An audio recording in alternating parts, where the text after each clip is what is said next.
Conócete es un espacio de opinión y análisis donde convergen los derechos político-electorales de las mujeres, los pueblos y las comunidades indígenas, así como grupos en situación de vulnerabilidad. Conocen los efectos de las sentencias del Tribunal Electoral del Poder Judicial de la Federación y las actividades institucionales desplegadas a favor de estos sectores. Conócete, un programa único abierto a la diversidad y a la pluriculturalidad. Plataforma electoral donde tú tienes mucho que ver.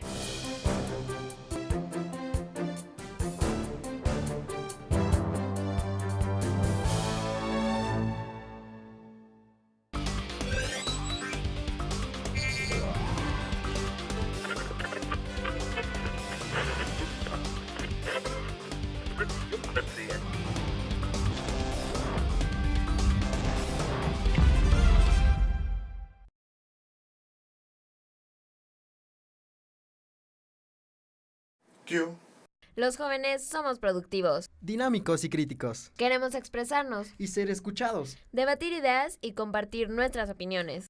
Hoy lo hemos logrado. En Exprésate, una producción del Tribunal Electoral del Poder Judicial de la Federación. Un programa hecho para ti, que eres joven. De joven a joven. Ven y exprésate con nosotros. Yo soy Priscila Barba. Yo soy Eric Ortiz. Y queremos escucharte.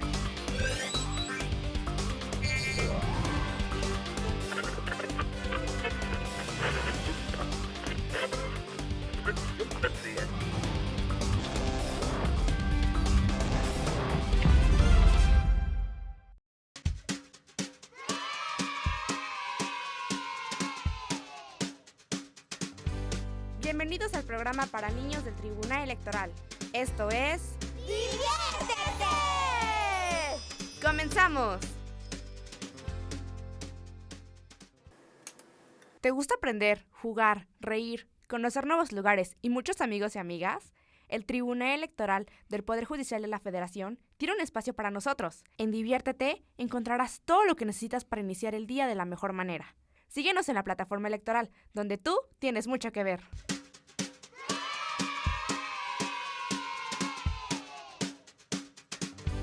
Diviértete ha llegado a su fin.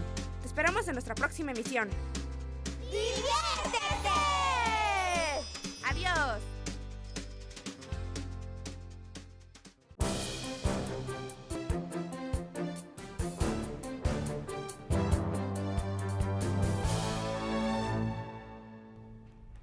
Bienvenidas y bienvenidos a Conócete, un espacio de difusión de la Coordinación de Institucionalización de la Perspectiva de Género del Tribunal Electoral del Poder Judicial de la Federación. En esta ocasión, les presentamos diversas intervenciones de especialistas en materia de transversalidad e interseccionalidad. En el programa anterior, el maestro Renato Laclet Hernández Lostalot, profesor de la Facultad de Ciencias Políticas y Sociales de la UNAM, desarrolló la primera parte del tema Transversalización de Género y Derechos Humanos. Hoy les ofrecemos la segunda y última parte de este interesante tema. ¿Nos acompañan?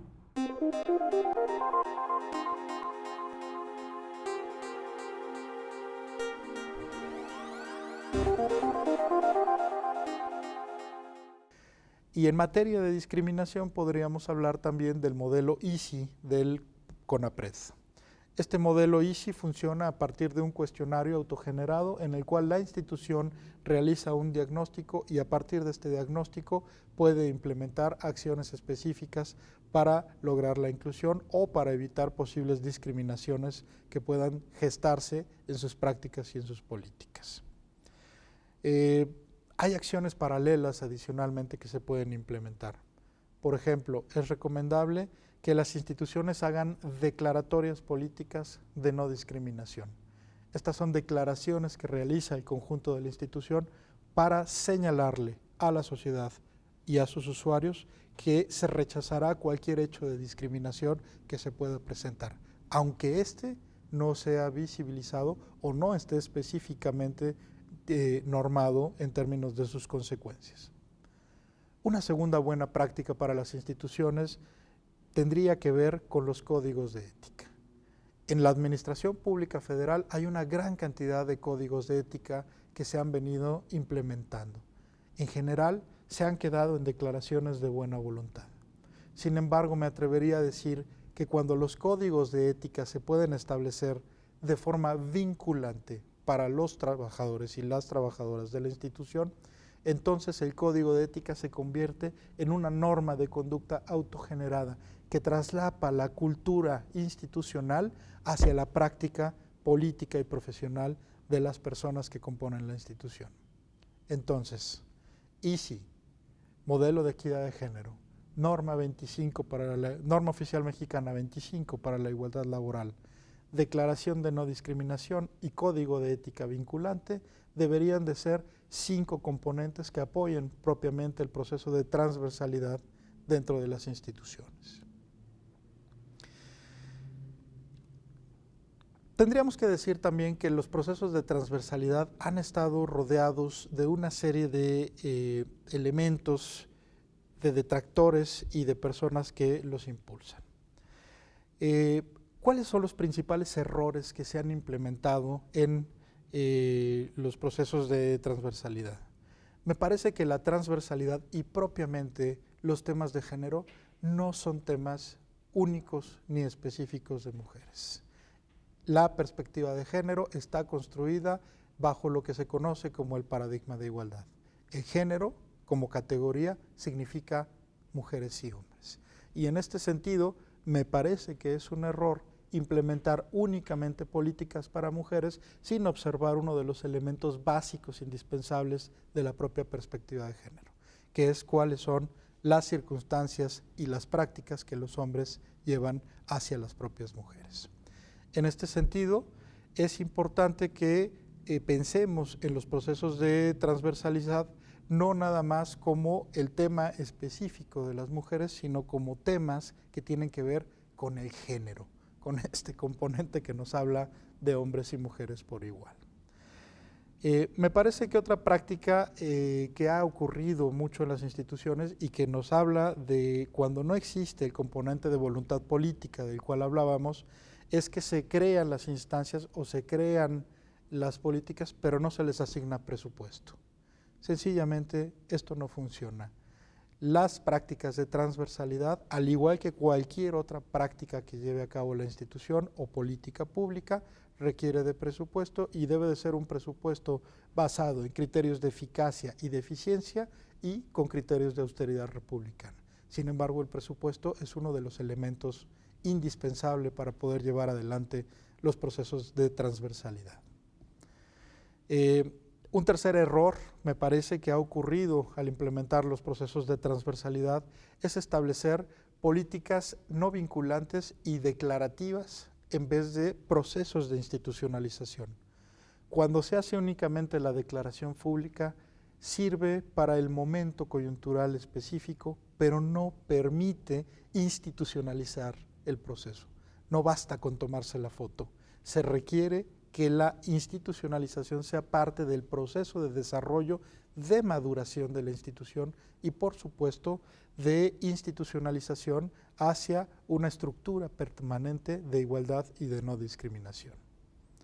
Otro error en el que usualmente hemos caído cuando se han implementado este tipo de políticas de forma poco asertiva es generar instancias de mujeres únicamente con funcionarias y funcionarios con dependencia de un director. Como mencionamos anteriormente, la política de transversalidad significa que quien establece la coordinación tenga la jerarquía suficiente para implementarla y para poder coordinar, y por el otro lado, que no esté supeditada a la voluntad o a los intereses de un área específica. En este sentido, me permito hacer una recomendación estructural. Es recomendable que cuando se implementen áreas de género, aparte de brindar presupuesto y la jerarquía suficiente en la estructura de organización, se establezca un nivel de reporte hacia las áreas consultivas o hacia las áreas directivas de la propia institución. De esta forma se garantiza que la implementación de la política de transversalidad quede por encima de intereses de grupo o de intereses específicos de área. Finalmente, un error frecuente que se ha presentado en algunas instituciones es implementar las áreas de igualdad de género con un bajo nivel jerárquico y estructural dentro de la organización. Se ha visto que cuando se establecen niveles menores a direcciones de área o a direcciones generales, sencillamente las políticas de institucionalización no se pueden llevar a cabo de forma asertiva y suficiente. En este sentido, las áreas de género se vuelven fundamentales para diseñar las políticas, para darle seguimiento y para permitir establecer una función de asesoría experta hacia todas las áreas, tanto a los órganos directivos como a las áreas operativas, en materia de género y de no discriminación. Y en este sentido, entonces, las áreas de género, en vez de ser vistas como las áreas que tienen que implementar los temas de mujeres, tendrían que ser vistas, o la práctica correcta es observarlas como las asesoras, las áreas asesoras externas, expertas, que nos pueden ayudar a implementar de forma ordenada, correcta y coordinada las propias políticas de transversalidad. Mencionaba yo al principio de la exposición que una de las funciones principales y fundamentales es contar con información. Y en este sentido, la estadística dentro de la práctica operativa de la institución es fundamental. No podemos pretender establecer programas, establecer metas claras sin contar con un diagnóstico y con una observación de cuáles son los problemas que padece la institución. No podemos pretender operar la estructura actual sin revisar cuáles son los puestos, cuáles son los perfiles y cuáles son las condiciones en las cuales las personas colaboran. No podemos pretender mantener procedimientos que sean libres de estigmatizaciones, protectores de la víctima o que permitan sustraer a la posible víctima de situaciones de acoso y hostigamiento laboral si no estamos midiendo cuáles son la frecuencia de estos casos. En este sentido, se hace fundamental que a partir de la estadística se puedan definir indicadores de transversalidad en la propia operación. Estos indicadores son indicadores específicamente diseñados sobre puntos estratégicos de control de la operación de la institución. En este sentido, las instituciones es recomendable que se asesoren de áreas expertas para que puedan, a su vez, implementar tanto el mapa de procesos como el punto de control, como la métrica del indicador, de tal forma que sea alcanzable y que sea objetiva para todas las estructuras de la institución. Y finalmente, una práctica que me parece que es muy útil y fundamental es que las instituciones no tienen en sí mismas toda la capacidad, ni la cultura, ni la madurez institucional para implementar los procesos de transversalidad de manera aislada. No se puede implementar la transversalidad en un proceso solitario. El proceso de vinculación es fundamental para que la transversalidad pueda recuperar los saberes y las experiencias de otras personas y de otras instituciones para poderlo llevar a cabo. Y en este sentido es muy recomendable llevar a cabo convenios marco y convenios específicos que nos permitan precisamente implementar la transversalidad de una manera asertiva. Recuerden que no es recomendable ser juez y parte cuando se establece una evaluación. Siempre es recomendable que el área operativa sea quien implemente y a su vez tengamos un tercero desvinculado de cualquier interés que nos pueda apoyar a hacer la parte de evaluación. Tendría que decir también que la vinculación no solamente debe ocurrir con instituciones públicas o con instituciones del gobierno federal. También podemos hablar que la vinculación debe de ocurrir con la sociedad civil organizada. La sociedad civil organizada provee un importante componente de sensibilidad y de práctica política a las instituciones. Y en este sentido, si se establecen los canales adecuados de vinculación, si la vinculación se da con mesura, si la vinculación se da bajo parámetros específicos de cooperación, podemos llegar a desarrollar procesos de transversalidad bastante asertivos y bastante fáciles de implementar. Para terminar el tema de transversalidad, tendríamos que hablar del proceso de planeación estratégica. Transversalizar sin hacer planeación estratégica sobre la base de la estructura de la propia planeación institucional es condenar el proceso al fracaso. Cuando transversalizamos con planeación estratégica, establecemos qué es lo que se quiere alcanzar, qué, cómo hacer para lograrlo y finalmente con qué recursos lo vamos a implementar. La planeación estratégica entonces para la transversalidad está enfocada en propósitos y en objetivos de corto, mediano y largo plazo. Esto significa que se establece una lógica de implementación, una lógica de relación de actores, de acciones y de recursos para alcanzar los objetivos que se establezcan. Se hace esto con la planificación de mediano y largo plazo y se aterriza en los programas operativos anuales de la propia institución. Y en este sentido, establecer escenario de corto, mediano y largo plazo nos permite que la institución atienda diversos componentes. El de corto plazo, que puede ser el componente coyuntural y que nos habla de resultados anuales, de metas, de actividades específicas que las distintas áreas de la institución realizan. El resultado de mediano plazo, que nos habla del propósito de implementar o de realizar los programas y nos habla específicamente de que el proceso de transversalidad aterriza necesariamente en productos y en actividades que permiten desarrollar el proceso de una forma asertiva. Y finalmente, la estrategia de largo plazo, que nos habla de continuidad, de la contribución de las políticas y de los programas, de la adecuación al contexto y sobre todo de la modificación e impacto en las circunstancias específicas de las personas. Un proceso adecuado de planeación para la transversalidad tendría que incorporar estos tres escenarios para poder llevar a cabo un proceso asertivo, adecuado y sostenible en el tiempo para la institución. En este sentido, entonces, las instituciones tienen necesidades prácticas e intereses estratégicos de género. Estos no deben de abordarse de manera aislada.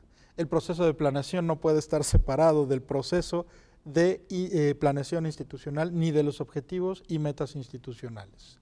La transversalidad corre por una vía paralela en este proceso. Cuando hablamos de transversalidad, en realidad de lo que estamos hablando es de transformación.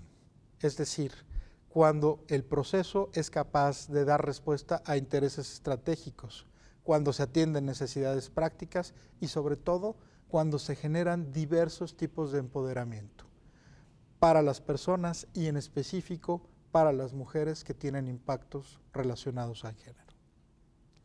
La posición de las mujeres, entonces, cuando hay un proceso de planeación adecuado dentro de las instituciones, mejora cuando empiezan a ser escuchadas, cuando logran tener voz en el propio proceso de planeación.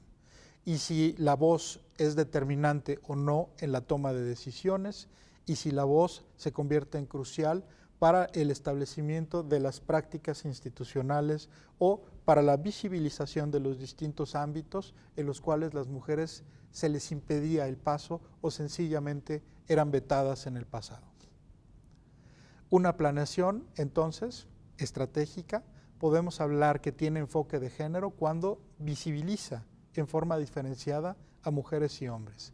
Visibiliza su condición, visibiliza su acceso y visibiliza su posición y control sobre los puntos de decisión.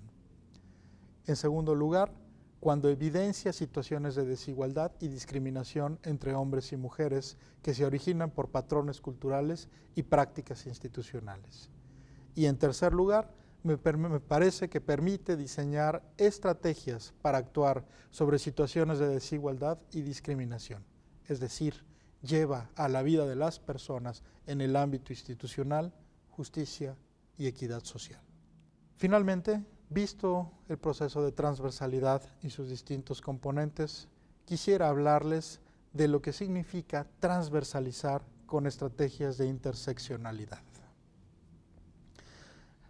La interseccionalidad, como tal, es un proceso complejo de estructuras de opresión en el cual sobre una persona se concentran diversos componentes que le provocan discriminación de forma concatenada o de forma simultánea.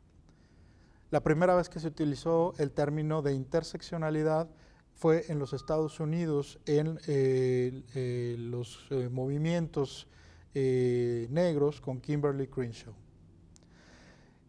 La interseccionalidad nos habla de un proceso de subordinación como consecuencia de los factores que privan el ambiente y que interactúan con otros mecanismos que tienen como resultado del proceso el desempoderamiento. Y es que en cualquier proceso social hay más de una categoría de diferencias implicadas. Las personas no somos iguales, pero a veces en vez de resaltar las igualdades, resaltamos las diferencias. Habría que observar a todas las personas en todos sus elementos y con todas sus características, de tal forma que podamos establecer la estrategia de interseccionalidad y traducirla desde la transversalidad como una estrategia de inclusión. En este sentido, tenemos que reconocer que las relaciones que se establecen entre las personas y sus distintas circunstancias son variables. La interseccionalidad entonces es la herramienta práctica que nos ayuda a observar todas estas circunstancias y nos permite situar a la persona en su propia condición y en su momento histórico. En este sentido, entonces, las condiciones que tienen las personas establecen categorías diversas. Son categorías de diferencias dinámicas. Tienen que ver con factores individuales, con factores colectivos, tienen que ver con las propias circunstancias de sus contextos. Y bueno, la interseccionalidad entonces tendríamos que señalar que tiene varios niveles de análisis. Cuando pensamos en procesos interseccionales, tendríamos que hablar de varios componentes: clase, etnia, diferencia sexual y cualquier otro componente que pueda significar una discriminación sumado a una condición.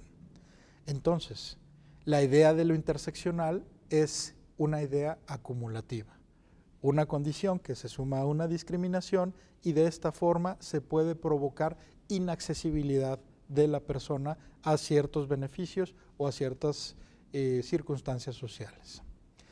Dados estos cruces, entonces, la interseccionalidad se convierte en la herramienta ideal de visibilización para observar la discriminación, pero sobre todo observar sus prácticas.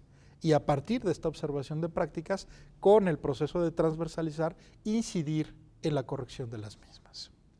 En término entonces de interseccionalidad, es un término que nos establece un cierto contrasentido. Por un lado, nos establece una analogía hacia componentes separados, hacia una circunstancia, hacia una discriminación o hacia un elemento de entorno. Pero también interseccional es observar superpuestos estos elementos de tal forma que podamos evaluar la magnitud de la inaccesibilidad hacia la persona. La interseccionalidad entonces es una estrategia que nos habla en realidad de cruces, que nos habla de superposiciones. Y tendríamos que decir que la propia estrategia de interseccionalidad tiene una metodología práctica que se puede implementar. Me parece que al hablar de transversalidad con procedimientos o con estrategias de interseccionalidad, tenemos que observar 4 componentes que han sido profusamente teorizados desde la teoría de género. El primero de ellos, las prácticas de sexismo. El segundo de ellos, las prácticas de racismo. El tercero, propiamente la heteronormatividad. Y el cuarto, finalmente, el etnocentrismo.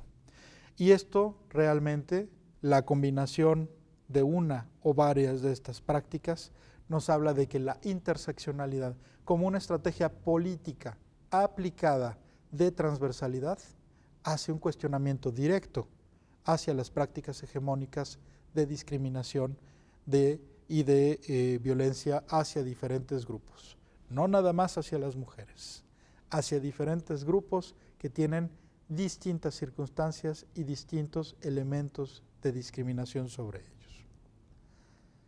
Ahora bien, la interseccionalidad, si bien es una herramienta asertiva y me parece que es una de las más grandes contribuciones de la teoría de género para el entendimiento precisamente de los procesos de discriminación, tiene ciertos límites.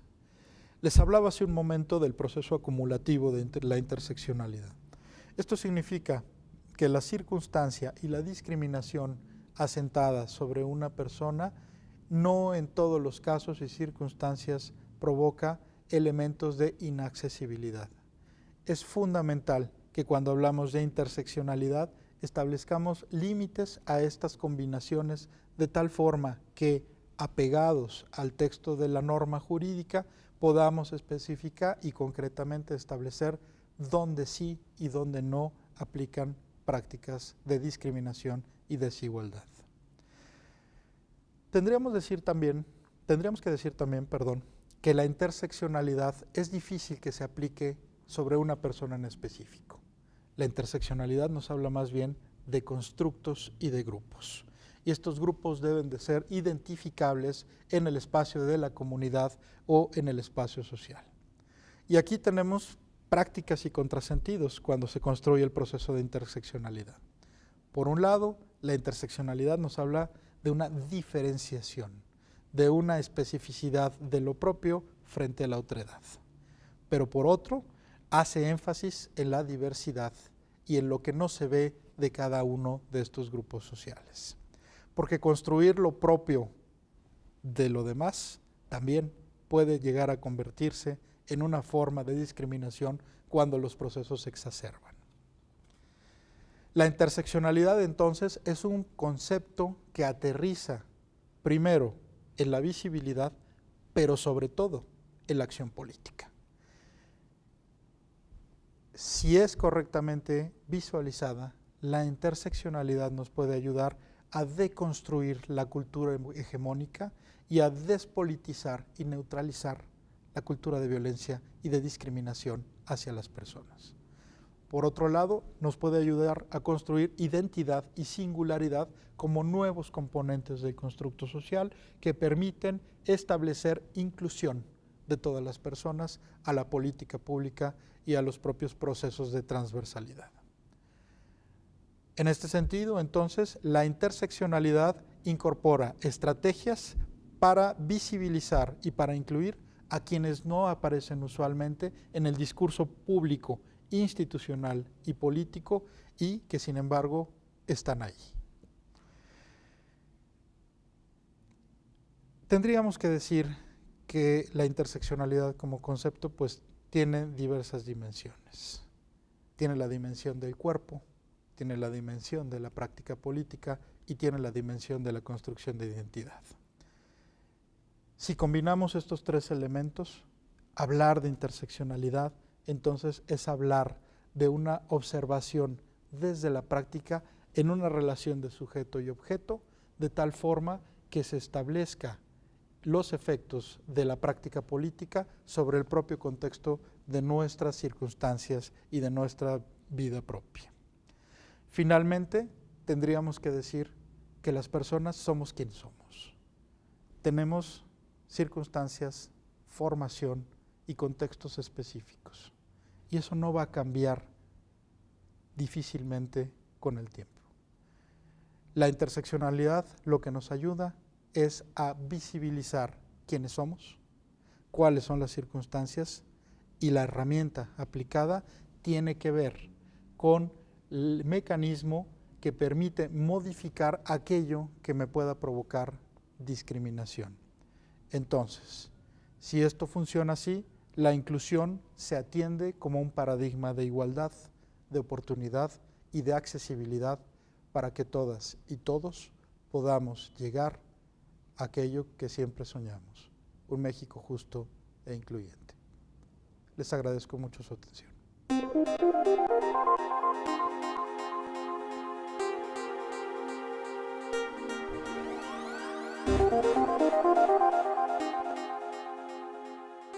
Es así como concluimos con el tema Transversalización de Género y Derechos Humanos en el marco de los temas Transversalización e Interseccionalidad.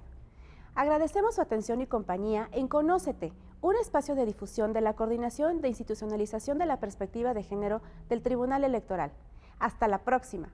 Recuerda, Conócete, solo aquí en Plataforma Electoral, el canal de televisión por internet del Tribunal Electoral, donde tú tienes mucho que ver.